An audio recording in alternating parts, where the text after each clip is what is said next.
আপনারা দেখছেন AGT live 24/7। आप देख रहे हैं AGT live 24/7। You are watching AGT live 24/7। রাখবেন আমাদের বন্ধুদেরও কিন্তু একটা ধৈর্য আছে, সহ্য আছে। আমাদের সর্বোচ্চ কমিটির রাজ্য সম্পাদক মণ্ডলীর নেতা আক্রান্ত হয়ে যাচ্ছেন, আমাদের বন্ধুদেরও কিন্তু ধৈর্যের একটা জায়গা আছে, আমাদের বন্ধুদেরও কিন্তু একটা সহ্যের জায়গা আছে। আমাদেরকে আপনারা পাহারা দেবেন, আইন শৃঙ্খলা মানতে বাধ্য রাখবেন, কিন্তু আমাদের রাজ্যের আইন শৃঙ্খলা আপনারা রক্ষা করতে পারেন না। এই জিনিস তো হতে পারে না, এটা তো বিচারিতা। আমরা পুলিশকে আক্রমণ করার জন্য কথাগুলো বলছি না। সিদ্ধান্ত হয় সেক্রেটারিয়েটে, বিজয় কুমার অফিসে, বিজেপির হেডকোয়ার্টারে। এখন আমাদের রাজ্যের মধ্যে পুলিশের শাসন নেই, ডিএম এর শাসন নেই, এসডিএম এর শাসন নেই, তহসিলদারের শাসন নেই, পুলিশের সাব ডিভিশনাল পুলিশ অফিসার সিদ্ধান্ত নিতে পারে না, এসপি সাহেব সিদ্ধান্ত নিতে পারে না। সিদ্ধান্ত হয় বিজেপির মন্ডলে। আগেই পুলিশের কাছে পারমিশন চাইলে তার চিঠির কপি মন্ডলে চলে যায়, মন্ডল যদি পারমিশন দেয় ওসি সাহেব কর্মসূচি করতে দেবে, না হলে কর্মসূচি করতে দেবে না। ও জিজ্ঞেস করে দেখবেন, এখানে দাঁড়িয়ে আছেন আমাদের রাজ্যের প্রাক্তন মন্ত্রী। শুনছিলাম গতকাল আমাদের রাজ্যের কৃষক আন্দোলনের অন্যতম সর্বশ্রেষ্ঠ নেতৃত্বদের মধ্যে একজন মেলাগড়ের গৌরাঙ্গ ঠাকুর, তো আপনারা নাম শুনবেন, দুঃখজনক মারা গেছেন। এই ভদ্রলোকের, এই কৃষক আন্দোলনের নেতার স্মরণ সভা করার জন্য মেলাঘরে ওখানকার গণতান্ত্রিক আন্দোলন সমস্ত নিয়ম কানুন মেনে পুলিশের কাছে পারমিশন চেয়েছে। পুলিশ বলছে আমরা অক্ষম, আমরা অনুমতি দিতে পারবো না।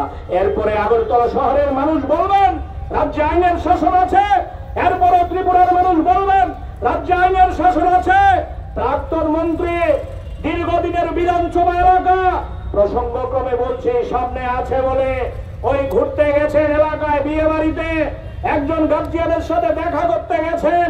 আমি আপনাদের জিজ্ঞেস করি, চন্দ্রপুর পেরুলে রেশম বাগান থেকে শুরু করে তেলিয়ামুড়ার আগে চম্পকনগরে এখনো যতগুলো বিল্ডিং আছে, পঞ্চায়েতে যতগুলো পঞ্চায়েতের হলঘর আছে, রানীর বাজারের যে টাউন হল আছে, এমন কোন উন্নয়নের চিহ্ন দেখাতে পারবেন না যার সাথে মানিকদের পবিত্র করে সম্পর্ক নেই। তাদের হাত দিয়ে এগুলো উদ্বোধন হয়েছে, তাদের হাত দিয়ে এগুলো তৈরি হয়েছে। এই মানিকদের এলাকায় গেছেন, দুর্বৃত্তরা বলছেন এলাকায় যাওয়া যাবে না। এটার নাম আইনের শাসন? আমি জিজ্ঞেস করি আপনাদের, আমাদের দীর্ঘদিনের বিধায়ক রামনগরে ছিলেন 5 বছর রতন দাস, আমাদের জেলা সম্পাদক, ওনার এলাকায় মিটিং করতে গেছেন। আপনারা জানেন আজকের থেকে প্রায় 1 বছর আগের ঘটনা, জয়পুরে আক্রান্ত হতে হয়েছে সুভাষিস গাঙ্গুলি, আমাদের রাজ্য কমিটির সদস্য। রামনগর এলাকায় এক ডাকে গাঙ্গুলি বাড়িকে সবাই চিনে, না সিপিএম, না কংগ্রেস, না বিজেপি, না। আমরা বলেছি সাংবাদিকদের আক্রমণ করেছে, আজ অব্দি পুলিশ দুর্বৃত্তদের গ্রেপ্তার করতে পারেনি। এর নাম আইনের শাসন। আমি বন্ধুদের কাছে আবেদন করব, উদাহরণ দিলে শেষ হবে না, আমি আমার কথা লম্বা করব না। যারা সম্পাদক আছেন কথা বলবেন, আপনাদের কাছে আবেদন করতে আমরা এখানে মাইকে কথা বলছি এই কারণে আপনাদেরকে দায়িত্ব নিতে হবে এই আইনের শাসন ফিরিয়ে আনার জন্য। পুলিশের উপর নির্ভর করলে চলবে না, শাসক দলের দুর্বৃত্তদের উপর নির্ভর করলে চলবে না। এই রাজ্যকে এই দুর্বৃত্তদের হাতে ছেড়ে দেওয়া যাবে না। এই দুর্বৃত্তদের হাত থেকে রাজ্যকে উদ্ধার করার জন্য আমাদেরকে দায়িত্ব গ্রহণ করতে হবে, লাল ঝান্ডাকে দায়িত্ব গ্রহণ করতে হবে।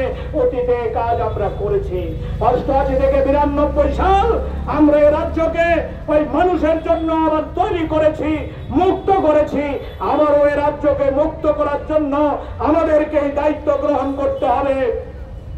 আপনাদের কাছে আহ্বান করতে চাই, এলাকায় এলাকায় আপনারা এই ধরনের পরিবেশ, এই ধরনের পরিস্থিতি তৈরি করে মানুষকে সংগঠিত করে আমাদের রাজ্যের মধ্যে গণতান্ত্রিক আন্দোলনের ধারাকে জোরদার করে আমাদের রাজ্যের এই স্বৈরাচারী ফ্যাসিস্ট যে শাসন, এই শাসনকে মুক্ত করে গণতন্ত্রের উজ্জ্বল বাতাস বয়ে আনতে আপনারা গুরুত্বপূর্ণ ভূমিকা পালন করবেন, এই আহ্বান আপনাদের কাছে রেখে ধর্মনগরে প্রকাশ্য দিবালোকে কাপুরুষের মতো পেছন দিক থেকে এসে বামপন্থী গণতান্ত্রিক শক্তির সংগঠিত মিছিলের উপর বিজেপি আশ্রিত দুষ্কৃতিকারীরা যে হামলা সংগঠিত করে আমাদের দেশে গণতন্ত্রকে হত্যা করার জন্য যে প্রক্রিয়া নরেন্দ্র মোদী সরকার চালিয়ে যাচ্ছে, সেই প্রক্রিয়ারই এটা একটি অঙ্গ। আমাদের দেশে নাম কোয়াস্তে আইন আছে, শাসন আছে, বাস্তবে আইন নেই। এখানে জঙ্গলের শাসন কায়েম হয়েছে, আর এই জঙ্গলের শাসনের বিরুদ্ধে দেশের মানুষ ক্রমশ আজকে প্রতিবাদমুখী হচ্ছেন। এই জায়গায় দাঁড়িয়ে আগরতলা শহরে মিছিল সংগঠিত করার পর আমরা আজকে এখানে পথসভায় মিলিত হয়েছে। প্রথমেই বক্তব্য রাখবে পার্টির